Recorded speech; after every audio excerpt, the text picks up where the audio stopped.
সুবর্ণরেখা নদীর তীরে শাল জঙ্গলে ঘেরা বহু প্রাচীন বাল্মীকির এই তপবন।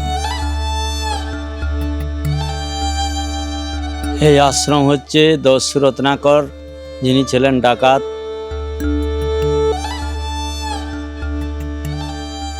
শ্রীরামচন্দ্রের দুই পুত্র লব ও কুশের জন্ম হয়েছিল এখানে। এই যে ঘেরা জায়গাটা দেখতে পাচ্ছেন, এখানেই লব কুশের জন্ম হয়েছিল।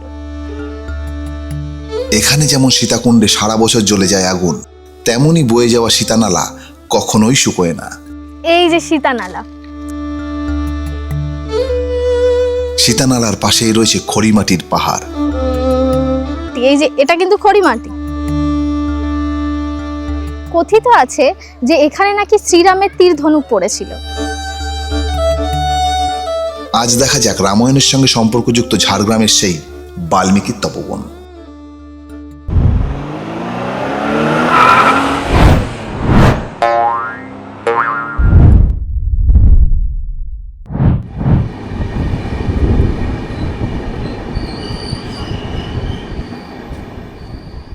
বেড়ানো মানে শুধুই কি নতুন জায়গা দেখা, নাকি নতুন কিছু জানাও? নতুন জায়গা খুঁজতে গিয়ে জানতে পারলাম যে আমাদের রাজ্যেই কলকাতার খুব কাছেই রয়েছে মা সীতার পর্ণকুটির, বাল্মীকি মুনির আশ্রম তপবন। মা সীতা তার সন্তান লব এবং কুশকে সেখানেই জন্ম দিয়েছিলেন। কলকাতা থেকে মাত্র 2-1 ঘন্টা দূরত্বেই রয়েছে ঝাড়গ্রাম। আমি এখন দাঁড়িয়ে রয়েছি সেই ঝাড়গ্রাম স্টেশনে, আর এখান থেকে কিছুটা দূরেই রয়েছে নয়াগ্রাম তপবনের জঙ্গলের বাল্মীকি মুনির আশ্রম। আজ আমাদের গন্তব্য সেই তপবন। চলুন।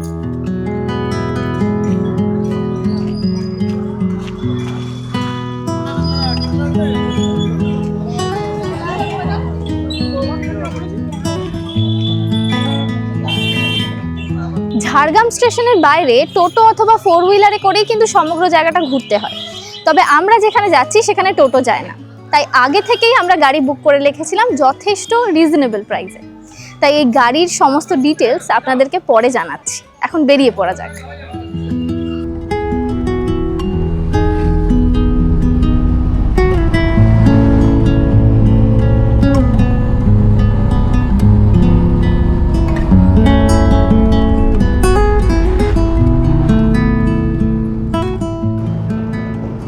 ঝাড়গ্রাম স্টেশন থেকে লোধাশুলির পর পড়বে গোপীবল্লভ, তারপরেই পড়বে সুবর্ণরেখা নদী, তারপর আসছে তপবন।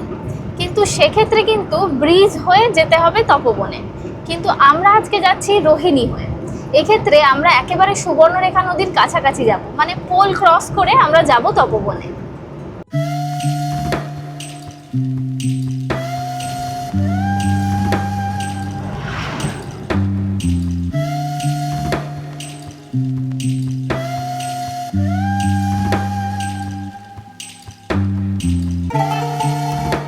এই হলো সুবর্ণরেখা নদী। আমরা আগেই বলেছিলাম রোহিণী হয়ে আসছি, তো রোহিণী হয়ে যদি আসেন তাহলে কিন্তু এরকম একটা দারুণ ফ্লেভার পাবেন। নদী একেবারে কাছে থেকে দেখতে পাবেন। পুরো নদীর বালু তটে আমরা নেমে পড়েছি। এই যে দেখা যাচ্ছে রোডটা, ওই রোডে দেখুন একটা পোল রয়েছে, এরকম আরও 2টো পোল। এটা ক্রস করেই যেতে হবে। ওই যে দূরে আমাদের গাড়ি দাঁড়িয়ে রয়েছে, তো এটা ক্রস করে আমরা যাব তপবন। নিচে এখানে এসে দেখছি যে এত সুন্দর ওয়েদার, আর জল এখানে পুরো নীল, অপূর্ব একটা দৃশ্য। আর হালকা রোদ রয়েছে, শীতকালে রোদ গায়ে লাগছে না, দারুণ লাগছে। মানে এই পথ ধরে এসে সুবর্ণরেখা নদীর এই ভিউটা কিন্তু একেবারেই মিস করা যাবে না।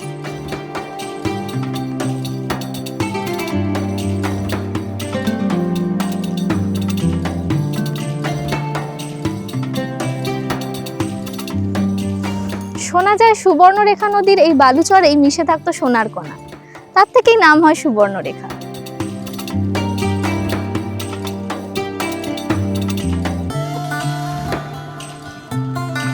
এই সুবর্ণরেখা নদীর জল বর্ষার জলে পুষ্ট হয়। এই সুবর্ণরেখা নদীকে ঘিরে আশপাশে কিন্তু বহু মানুষ পিকনিক করতে আসে। এখানে ঘুরতে আসলে আপনারা কিন্তু একেবারেই সুবর্ণরেখা নদী মিস করবেন না। যাই হোক, এখন তপবনের দিকে যাওয়া যাক।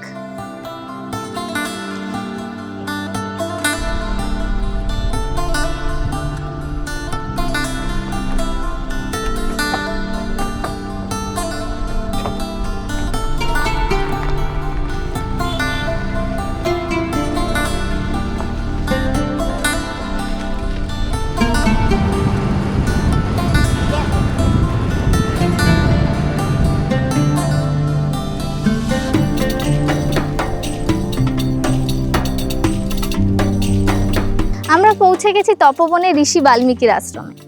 লোকমুখে শোনা যায় এখানেই দস্যু রত্নাকর মরা থেকে রাম নাম জপে পাপ স্খলন করে হয়ে উঠেছিলেন ঋষি বাল্মীকি।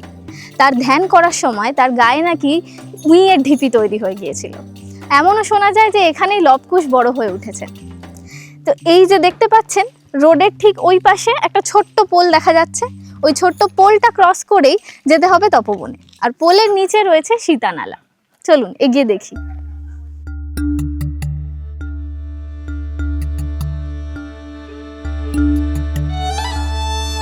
আচ্ছা, এই তপবনে ঢোকার মুখেই একটা বোর্ড রয়েছে, যে বোর্ডে লেখা রয়েছে এই তপবনে কিন্তু প্রচুর বুনো হাতি রয়েছে, তাই এখানে কিন্তু সতর্ক বার্তা দেওয়া আছে।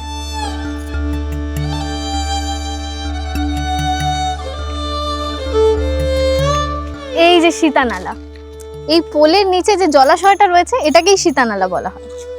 লোকমুখে শোনা যায় যে এখানে জল নাকি কখনোই শুকোয় না, মানে এখানকার লোকেরা তাই বলে। আর মূলত বর্ষাকালের জলেই এই জলাশয়টি পরিপুষ্ট থাকে।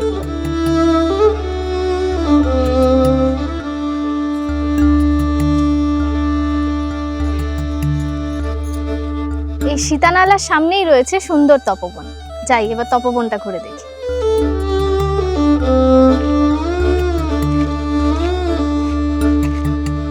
এখানে ভেতরে প্রবেশ করেই যেটা দেখতে পাচ্ছি সেটা হলো অসাধারণ পরিবেশ, মানে চারিদিকে পুরো সবুজ গাছগাছালিতে ঘেরা আর পুরো নিরিবিলি একটা পরিবেশ। আর এই বাঁ দিকে ঢুকেই আমি দেখতে পেলাম একটা আশ্রম রয়েছে, বাল্মীকির আশ্রম। এখানে মুনি ঋষিরা তপস্যা করতে যারা আসেন তারা থাকেন। আর ডান দিকে একটা দারুণ মজার জিনিস আছে, চলুন দেখি। এটি হলো উইয়ের ঢিপি। শোনা যায়, মানে আমরা সকলেই জানি, ঋষি বাল্মীকি যখন রাম নাম করতে করতে তপস্যা করছিলেন তখন তার দেহেও এরকম উইয়ের একটা বড় ঢিপি তৈরি হয়েছিল দীর্ঘদিন ধরে তপস্যা করার ফলে। অবশ্যই সেই উইয়ের ঢিপিটা এটা নয়, তবে এরকম ধরনেরই উইয়ের ঢিপি তৈরি হয়েছিল তার গায়ে।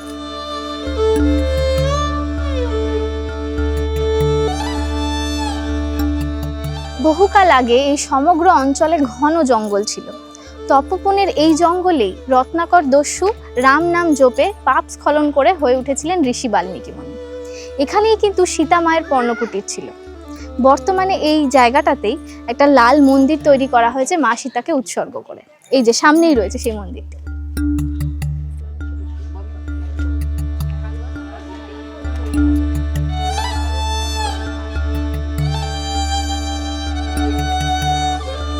এটি হলো সেই মন্দির যা সেই সময় সীতা মায়ের পর্ণকুটির ছিল। বর্তমানে এই মন্দিরের গায়ে লেখাও রয়েছে এটি মা সীতার মন্দির। এখন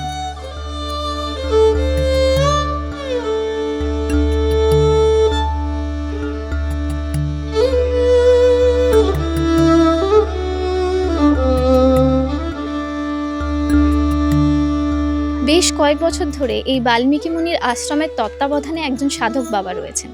তার থেকেই এই আশ্রমের পৌরাণিক কাহিনী সম্পর্কে কিছুটা জেনে নেব। এই আশ্রমটা যে রয়েছে, এই আশ্রম প্রায় কত বছরের হবে তাও?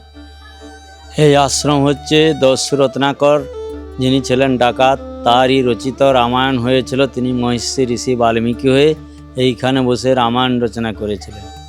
সেই যুগে সেই সময় কাগজ কলম কালি ছিল না।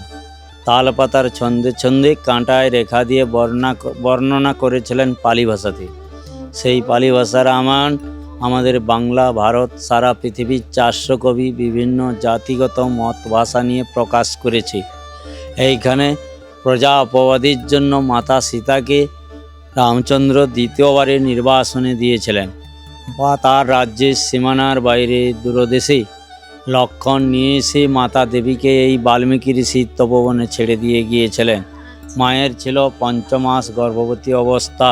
10ম মাসের পরিপূর্ণতায় যেখানে দিক দিক করে আগুন জ্বলছে সেটা লবকুশের জন্মস্থান। মাতা দেবী আগুন জ্বালিয়ে বাচ্চাদের তাপ উষ্ণতা দিয়েছিলেন, উষ্ণতা জল খাওয়াইছিলেন।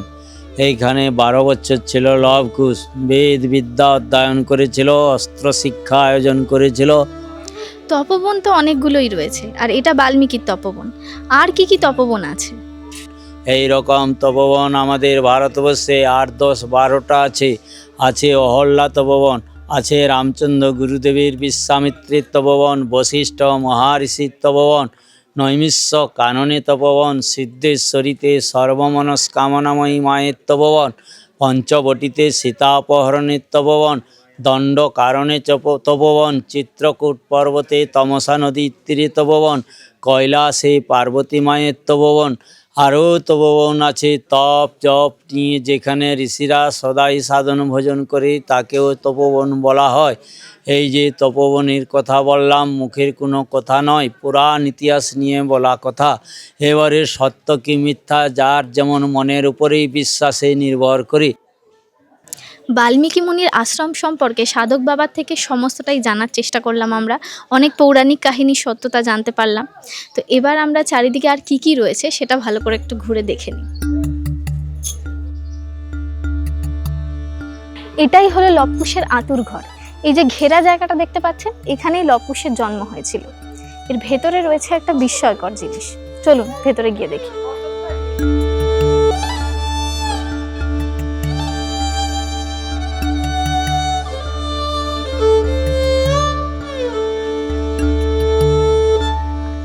এটি হলো সীতাধুনি। এটাকে বাল্মীকির যজ্ঞকুণ্ডও বলা হয়। এই অনির্বাণ প্রজ্বলিত ধুনি এখানকার পুরোহিতরা কাঠকুটোর যোগান দিয়ে কখনো নিভতে দেয় না, সর্বদাই এই আগুন প্রজ্বলিত থাকে।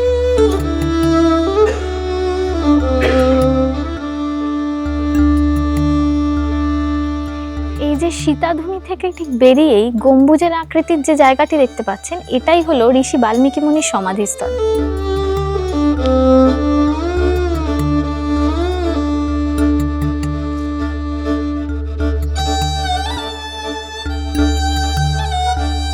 এই গাছগুলোর মধ্যে অনেকে মনস্কামনা পূরণ করার জন্য মানত করে ধাগা বেঁধে দিয়ে গেছে, আপনারাও আসলে করতে পারেন। এবার এই জায়গাটা দেখে আমরা ওই দিকে যাব, দিকে অশ্বমেধ ঘোড়াটা ঘুরে দেখব।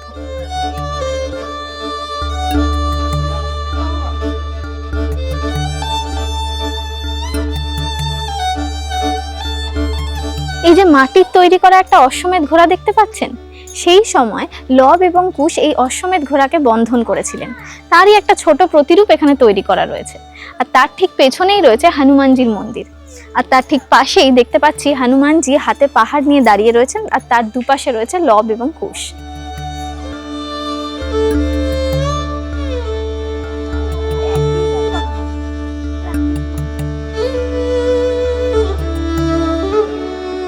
আপনারা যদি এখানে এসে পুজো দিতে চান, তাহলে এখান থেকে পুজোর সামগ্রী কিনে পুজো দিয়ে নিতে পারেন। আর এই সামনে থেকে একটা রাস্তা চলে যাচ্ছে জঙ্গলের দিকে। আমরা এখন ওখান থেকেই যাব তিলক মাটির পাহাড় দেখতে এবং হলুদ কুণ্ড দেখতে। চলুন।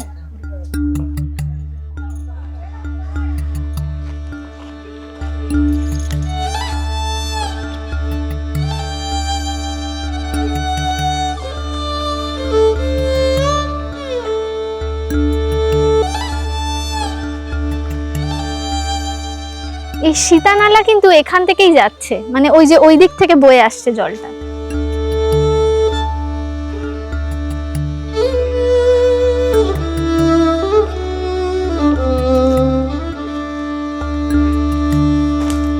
এখানে কিন্তু দারুণ জঙ্গল, জঙ্গলের মধ্যে দিয়ে হাঁটতে বেশ ভালো লাগবে।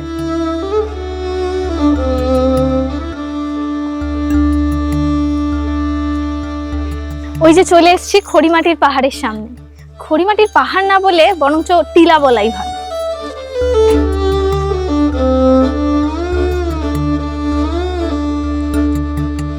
এই যে এটা হলো তিলক মাটি বা খড়িমাটির পাহাড়। এই জায়গাটায় দেখুন ওপরের দিকটায় কিন্তু রয়েছে ল্যাটেরাইট মৃত্তিকা, মানে পুরো লাল মাটি। তার ঠিক নিচের দিকে যে নরম সাদা অংশগুলো রয়েছে সেগুলোই হলো খড়িমাটি।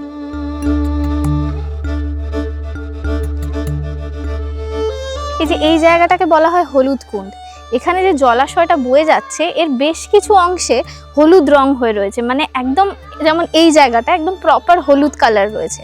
কথিত আছে যে সেই সময় মা সীতা তার দুই সন্তান লবকুশকে হলুদ মাখিয়ে স্নান করাতেন, তাই সেই কারণেই এখানে জলাশয়ের রং এখনো বেশ কিছু জায়গায় হলুদ রয়েছে।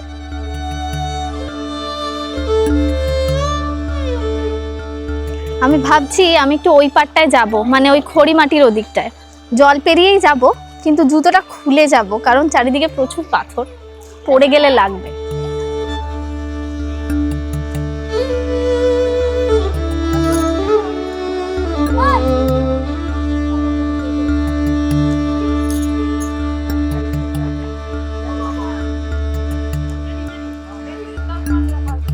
এই যে দেখুন এখানে যেরকম রয়েছে খড়ি মাটি, এই যে এটা কিন্তু খড়ি মাটি, এটা জলে দিলে গলে যাবে। এরকম চারিদিকে অনেক রয়েছে খড়ি মাটির টুকরো, যেগুলো সব ল্যাটেরাইট মাটির সাথে মিশে রয়েছে, ছোট ছোট টুকরো।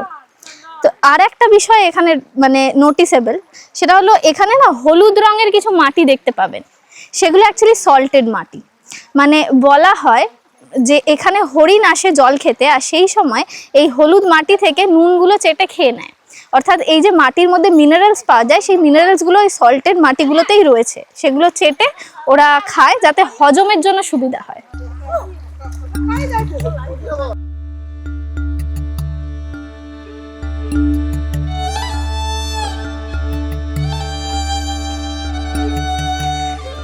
এই ছিল তপবন। এখানকার পরিবেশ কিন্তু ভীষণ সুন্দর, দারুণ লাগবে আপনাদের, অবশ্যই আসবেন। আর এখন আমরা যাব রামেশ্বর শিব মন্দিরে, যেখানে মা সীতার ইচ্ছায় রাম তৈরি করেছিলেন এক শিব মন্দির। সীতানালা ব্রিজের ঠিক পাশ থেকেই জঙ্গলের মধ্যে দিয়ে একটা রাস্তা চলে যাচ্ছে ড্যামের দিকে। চলুন ড্যামটা ঘুরে আসি।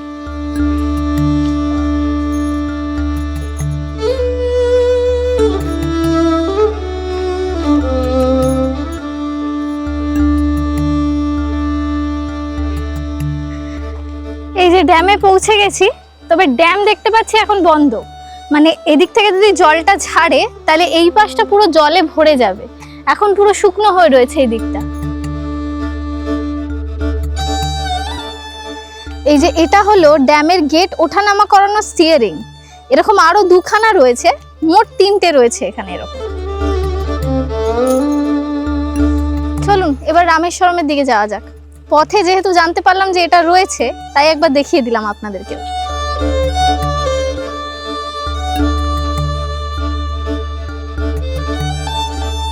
কিভাবে আসবেন আপনারা তপবনে? আপনারা হাওড়া থেকে ঝাড়গ্রামগামী ট্রেন ধরে চলে আসতে পারেন ঝাড়গ্রাম স্টেশন। তারপর সেখান থেকে আমরা যেভাবে আসলাম সেভাবে তো আসতেই পারেন, কিন্তু যদি সড়ক পথে আসতে চান তাহলে 6 নম্বর জাতীয় সড়ক পথ ধরে আপনাদের প্রথমে চলে আসতে হবে গোপীবল্লভপুর, তারপর সেখান থেকে তপবন। হ্যাঁ, আরও একটা সহজ পথ রয়েছে, মানে প্রথমে কোলাঘাট, তারপর রাতুলিয়া, খড়গপুর, কলাইকুণ্ডা হয়ে ফেকো মোড়ে আসবেন। তারপর সেখান থেকে গোপীবল্লভপুরে এসে সুবর্ণরেখা নদী পার করে আপনারা চলে আসতে পারেন তপবনে।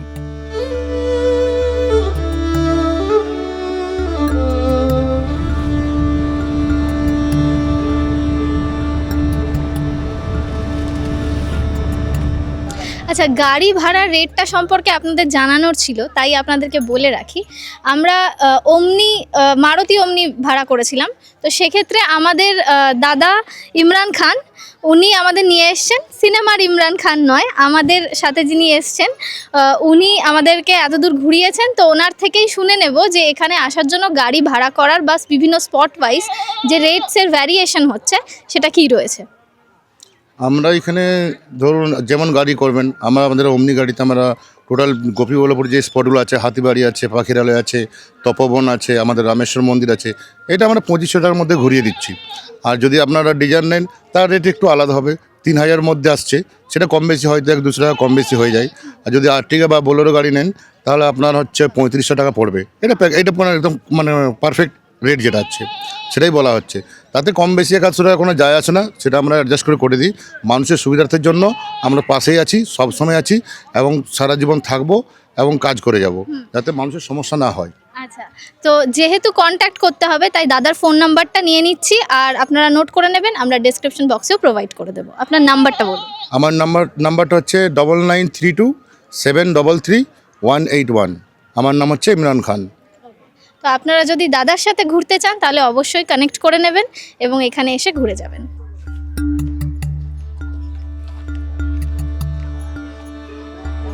এই হলো রামেশ্বর শিব মন্দির। এটি তপবন থেকে প্রায় 6 থেকে 7 কিলোমিটার দূরে অবস্থিত। চলুন ভেতরটা গিয়ে দেখি।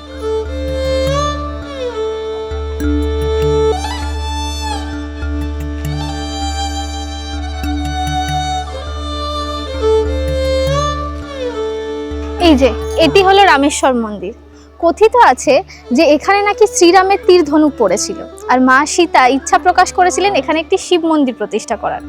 আর সেই ইচ্ছা রাখতেই শ্রীরাম নিজে হাতে এখানে তৈরি করেছিলেন শিব মন্দির।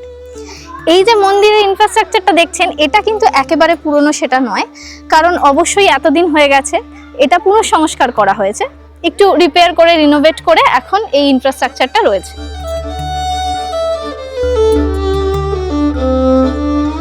মন্দিরের আশপাশে বেশ কয়েকটা খাওয়া দাওয়ার দোকান রয়েছে আমি দেখতে পাচ্ছি, মানে আপনারা যদি এখানে এসে লাঞ্চ করতে চান তাহলে অনায়াসই করতে পারেন।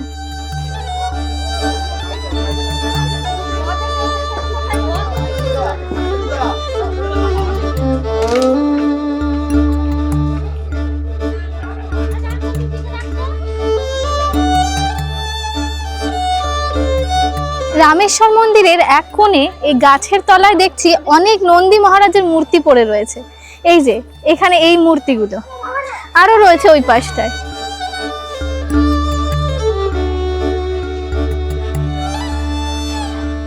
এখানে কিন্তু চারিদিকে অনেক পাথর দেখতে পাচ্ছি, দেখে মনে হচ্ছে এগুলো বেশ প্রাচীন। যেমন এই যে পাথরগুলো, এগুলো আমি জানি না কত বছরের পুরনো, কিন্তু বেশ প্রাচীন।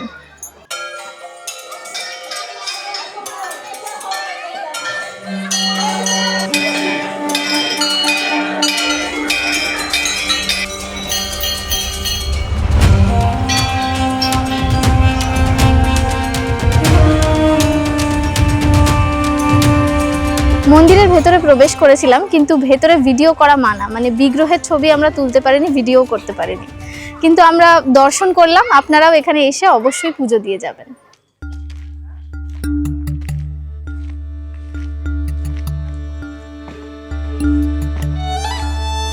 এই রামেশ্বর মন্দিরে সিঁড়ি বরাবর নামলাম, মানে সিঁড়িটা ব্যাক সাইড থেকে নেমে যাচ্ছে। ভেবেছিলাম এখানে কোনো একটা কিছু আছে, কিন্তু না, এসে দেখছি এখানে একটা বিশাল বড় জলাশয় রয়েছে।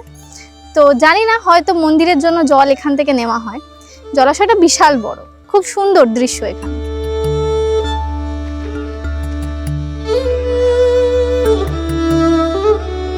রামায়ণের সম্পর্কযুক্ত ঝাড়গ্রামের এই তপবন এবং রামেশ্বর মন্দিরে পর্যটকদের আনাগোনা বাড়তে থাকায় মা সীতার পর্ণকুটির, মন্দির, এমনকি বাল্মীকি মুনির আশ্রম যে রয়েছে, সেই সব ঐতিহাসিক পৌরাণিক স্থানগুলোকে আরও সুন্দরভাবে সাজিয়ে তোলা হচ্ছে। এইসব জায়গার সৌন্দর্য তো রয়েইছে, তাছাড়াও আমি বলবো ঝাড়গ্রাম স্টেশন থেকে তপবনের দিকে গাড়ি ছোটালেই পথের আশপাশের এত সুন্দর দৃশ্য আপনাদের মন মুগ্ধ হয়ে যাবে। সব মিলিয়ে একটা শান্ত স্নিগ্ধ পরিবেশের মধ্যে পৌরাণিক কাহিনী উপলব্ধি করার মুহূর্ত কাটালাম। আমার তো বেশ লাগলো। আমি বলবো আপনারাও অবশ্যই এখানে ঘুরে যান, বেশ লাগবে। আর এই ভিডিওটা কেমন লাগলো অবশ্যই কমেন্ট করে জানাবেন।